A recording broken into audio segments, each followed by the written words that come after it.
If you told me when I was 16 that my brother would one day steal my future, I wouldn't have believed you. We were close, or at least I thought we were. Growing up, it was always the two of us against the world. We shared secrets, dreams, and even the same old bike that we'd ride down the hill until the brakes squealed. But sometimes the people you trust most are the ones who hurt you the deepest. My family wasn't rich, but my parents had always promised that if we worked hard, we'd get our chance. My dad opened a college fund for each of us when we were born. It wasn't much, but every birthday, every holiday, every time my mom picked up an extra shift, a little more went into those accounts. I grew up watching that number creep higher, dreaming of the day I'd walk across a college campus, free to choose my own path. My brother, Jason, was 2 years older. He was the charmer, the one who could talk his way out of anything, the one who made everyone laugh at the dinner table. But as he got older, something changed. He started hanging out with a rougher crowd, skipping school, and coming home late. My parents worried, but they always gave him another chance. "He's just finding his way," my mom would say. "He'll grow out of it." I wanted to believe her. I wanted to believe that the brother who used to push me on the swings was still in there somewhere. But by the time I was a junior in high school, Jason had dropped out. He worked odd jobs, spent his money as fast as he made it, and always seemed to be in some kind of trouble. I kept my head down, studied MARD, and dreamed of escaping to college. The summer before my senior year, everything changed. I'd been accepted to my dream school, a place I'd worked for years to get into. I remember the day the letter arrived. My mom cried, my dad hugged me, and even Jason gave me a high five. For the first time in a long time, it felt like we were all on the same team. But then, a week later, I overheard my parents whispering in the kitchen. My mom was crying, my dad's voice was tight. "It's all gone," he said. "The fund. It's empty." I froze in the hallway, my heart pounding. I waited until they went to bed, then snuck into the office and logged into the account. The balance was zero. I confronted my parents the next morning. They looked guilty, ashamed. My mom said, "Jason needed help. He promised he would pay it back." My dad couldn't even look at me. I felt like the floor had dropped out from under me. All those years of sacrifice, all those dreams, gone. I went to Jason's room, demanding an explanation. He shrugged, avoiding my eyes. He said, "I had no choice. I was in trouble. I'll fix it, I swear." But I knew he wouldn't. He'd never fixed anything in his life. The next few months were a blur. I worked 2 jobs, applied for scholarships, and tried to hold my family together. My parents were distant, guilty. Jason avoided me. I felt betrayed, angry, and completely alone. I almost gave up on college, but something inside me wouldn't let go. I wasn't going to let my brother's mistakes define my future. I graduated high school with honors, but there was no celebration. My parents were too embarrassed. Jason wasn't even there. I packed my bags and left for college with a small loan, a few $100s in savings, and a chip on my shoulder the size of a mountain. College was hard. I worked nights at a diner, studied during the day, and slept when I could.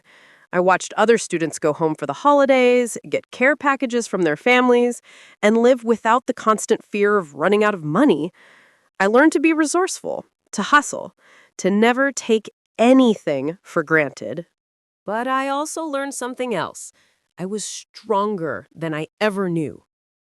Every time I wanted to quit, I remembered what Jason had done. I promised myself that one day I'd make it, and when I did, I'd make sure he never forgot what he took from me. The first year of college was a test of everything I had. I juggled classes, work, and the constant stress of making ends meet. There were nights I went to bed hungry, days I wondered if I'd have to drop out, and moments when the loneliness felt like it would swallow me whole. But I kept going. I made friends with other students who were also struggling, and we formed our own little family, sharing notes, splitting pizzas, and cheering each other on through every exam. I never told anyone the real reason I was broke. When people asked about my family, I just said we were going through a tough time. I didn't want pity. I wanted to prove to myself that I could do this without anyone's help, especially Jason's. Sometimes I'd get calls from home. My mom would ask if I was eating enough, if I needed money. I'd always say I was fine, even when I wasn't. My dad would occasionally send a short text, "Proud of you." But it felt hollow. Jason never called. I heard from friends that he was still struggling, still making bad decisions, still promising to pay everyone back. I threw myself into my studies, determined to make the most of the opportunity I'd fought so hard for. I picked up extra shifts at the diner, tutored other students, and even started selling old textbooks online for a little extra cash. I learned to live on less, to appreciate the small victories, a good grade, a free meal, a quiet night to myself. By the end of my sophomore year, things started to turn around. I won a scholarship for a research project, which covered my tuition for the next semester. I moved into a cheaper apartment with 2 roommates, both of whom became close friends. I even started dating someone who understood what it meant to fight for every opportunity. But no matter how well I was doing, the anger never fully went away. Every time I saw a family drop their kid off at school, every time I heard someone talk about their college fund, I felt that old ache.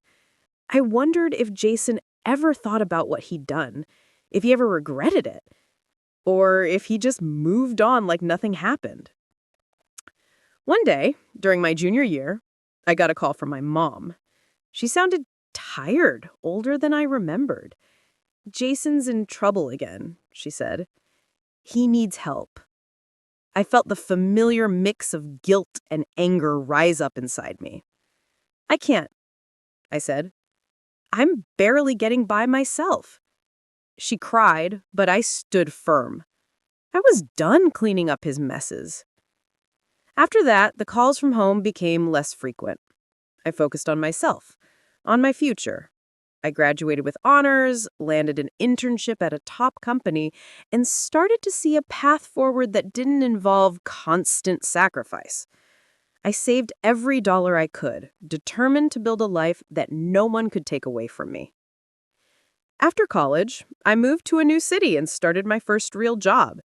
It wasn't glamorous, but it paid the bills and gave me a chance to prove myself. I worked hard, took on extra projects, and quickly earned the respect of my bosses. Within 2 years, I was promoted, and then promoted again. I bought my first car, then my first apartment. I sent myself on vacation for the first time in my life. All the while, I kept track of Jason.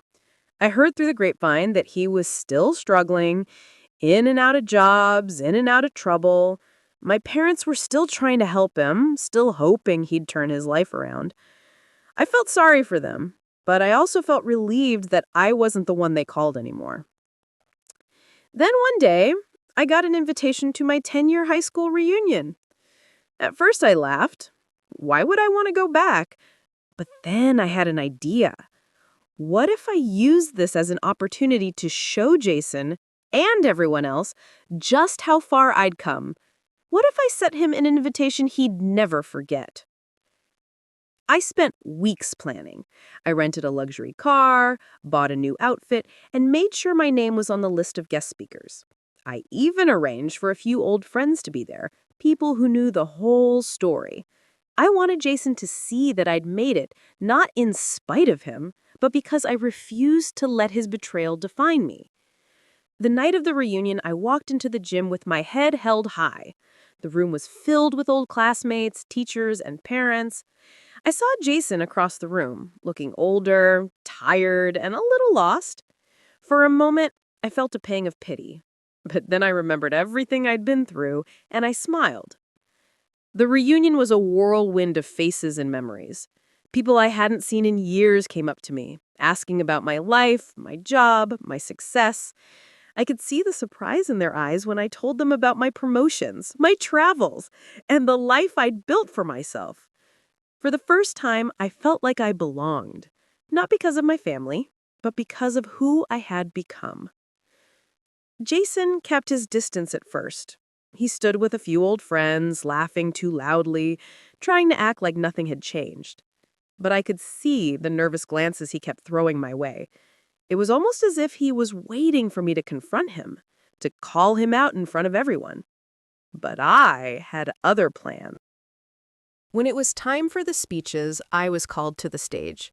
I looked out at the crowd, at the familiar faces that had watched me grow up, and took a deep breath. When I think about high school, I began, I think about dreams, the ones we had, the ones we lost, and the ones we fought to keep alive. I didn't have an easy path, but I learned that sometimes the hardest roads lead to the most beautiful destinations. I didn't mention Jason by name, but I saw the recognition in his eyes. I talked about forgiveness, about letting go of anger, and about the power of choosing yourself even when it hurts. When I finished, the room erupted in applause. I saw Jason slip outside, and I knew it was time. I found him in the parking lot, leaning against the luxury car I'd rented. He looked up as I approached, his expression a mix of pride and regret. "Nice ride," he said, trying to sound casual. I smiled. "Thanks. It's been a long road." He shifted uncomfortably. "Look, I know I messed up. I've been thinking about it a lot lately. I'm sorry for what I did. I was young, stupid, and scared. I didn't know how to fix it, so I just ran." For a moment, I let the silence hang between us. Then I said, "I'm not here for an apology, Jason. I'm here to show you that you didn't break me. You took something from me, but you didn't take everything. I built this life without you, without the money, without the support, and I'm proud of that." He looked down, kicking at the gravel. "I'm proud of you too. I wish I could say the same about myself." I put a hand on his shoulder. "It's not too late to start over, but you have to want it. You have to fight for it." He nodded, tears in his eyes. "I don't know where to start." I handed him an envelope, the invitation I'd spent weeks preparing. Inside was a letter, a check for a small amount, and an invitation to a workshop I was hosting for people who'd lost their way. "This isn't a handout, Jason. It's a chance. Take it or leave it." He looked at the envelope, then at me. "Why are you doing this?" I took a deep breath. "Because I know what it's like to feel alone. Because I believe people can change. And because despite everything, you're still my brother." We stood there for a long time, neither of us saying anything. Then he hugged me. A real hug, not the half-hearted ones from our childhood. "Thank you," he whispered. The next day, Jason showed up at the workshop. He was quiet at first, listening to the stories of others who'd made mistakes, who'd lost their way, who were trying to start over. Slowly, he began to open up. He talked about his regrets, his fears, and his desire to change. It wasn't easy. There were setbacks, days when he wanted to quit, moments when the old habits crept back in, but he kept showing up. I watched him struggle, but I also watched him grow.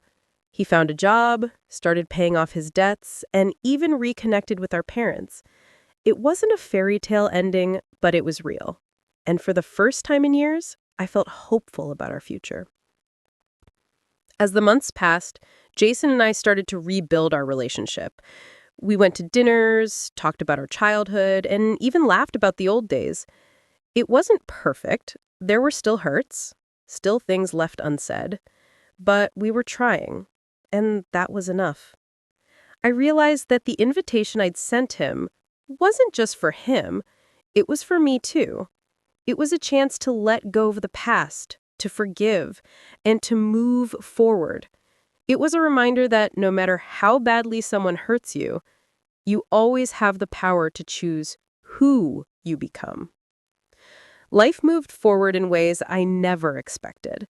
Jason kept attending the workshops, and slowly he started to find his footing. He made friends with others who were trying to rebuild their lives, and for the first time in years, he had a support system that wasn't just me or our parents. He found a steady job at a local hardware store, and even though it wasn't glamorous, it gave him purpose. He started paying back what he could, little by little, and I could see the pride in his eyes every time he handed me an envelope, even if it was just a few dollars. Our parents noticed the change too. They were slow to trust, still hurt by the years of lies and disappointments, but they wanted to believe in him again. Family dinners became less tense, filled with more laughter and less blame. Sometimes I'd catch my mom watching Jason with tears in her eyes, and I knew she was remembering the little boy who used to make her Mother's Day cards out of construction paper. I kept pushing forward in my own life too. My career continued to grow. I was promoted again, this time to a leadership role that let me mentor younger employees. I started volunteering at local schools, sharing my story with students who felt like the odds were stacked against them. I told them that it was okay to be angry, to feel betrayed, but that it wasn't okay to let that anger define them. I wanted them to know that they could choose their own future, no matter what anyone else did. Jason and I started working on a project together, a community outreach program for young people who'd been through tough times. We organized workshops, job fairs, and mentorship events. It wasn't always easy. Sometimes we argued, sometimes old resentments flared up, but we always found a way to work through it. The program grew, and so did our relationship. One day, Jason aimed me with an idea. "What if we started a scholarship fund," he asked, "for kids whose families can't help them, like us?" I loved the idea. We pulled together what we could, reached out to local businesses, and within a year, we'd raised enough to send our first student to college. Watching that kid walk across the stage, knowing we'd help make it possible, was one of the proudest moments of my life.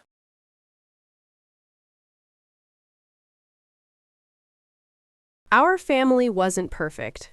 There were still scars, still days when the past felt too heavy, but we were healing. We learned to talk about what happened, to apologize, to forgive. I realized that forgiveness wasn't about pretending nothing happened. It was about choosing to move forward, to build something new out of the broken pieces. As the years passed, Jason and I became closer than we'd ever been. We traveled together, started new projects, and even wrote a book about our journey. We spoke at schools, churches, and community centers, sharing our story with anyone who needed to hear it. We wanted people to know that it was possible to come back from betrayal, to rebuild trust, to find hope even in the darkest times. I looked back on the day I sent Jason that invitation, the day I decided to stop letting his choices control my life. It wasn't just about revenge or proving a point. It was about taking back my power, about choosing to be the kind of person I wanted to be. It was about giving both of us a chance to start over. One night, after a long day of workshops and meetings, Jason and I sat on the porch watching the sunset. He turned to me, his voice quiet. "Thank you for not giving up on me," he said. "I know I don't deserve it, but I'm grateful." I smiled, feeling a peace I hadn't known in years. I said, "We all make mistakes. What matters is what we do next." As the sky turned from orange to deep blue, I realized that the future was wide open. We'd both been through hell, but we'd come out stronger, wiser, and more determined to make a difference. I knew there would still be challenges, still be days when the past felt too close, but I also knew that we could face them together. The invitation I sent Jason wasn't just a reminder of what he'd done. It was a promise that no matter how far we fell, we could always choose to rise again. Years passed, and the story of what happened between Jason and me became something we shared openly, not as a tale of betrayal, but as a story of redemption and growth. Our community outreach program flourished. We helped hundreds of young people find jobs, get into college, and believe in themselves again. The scholarship fund grew, and every year we celebrated new graduates who reminded us of our younger selves, hopeful, scared, and ready to change the world. Our family found a new kind of peace. My parents, who once felt so lost and ashamed, became involved in our work. My mom volunteered at events. My dad mentored young men who needed a father figure. We started having family dinners again, filled with laughter, stories, and the kind of love that only comes from surviving something together. Jason and I never pretended the past didn't happen. Sometimes the old pain would surface, a harsh word, a misunderstanding, a memory that stung. But we learned to talk about it, to apologize, to forgive. We knew that trust wasn't something you could demand. It was something you had to earn, day by day. One spring, we were invited to speak at a national conference on youth empowerment. Standing on that stage, looking out at hundreds of faces, I felt a surge of gratitude.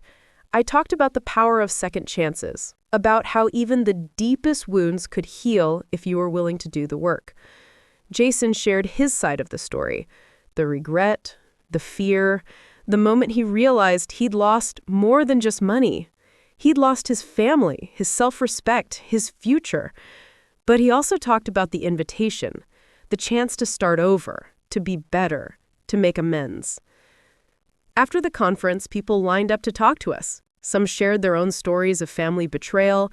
Others asked for advice on how to rebuild broken relationships. We listened, we hugged, and promised that it was never too late to change.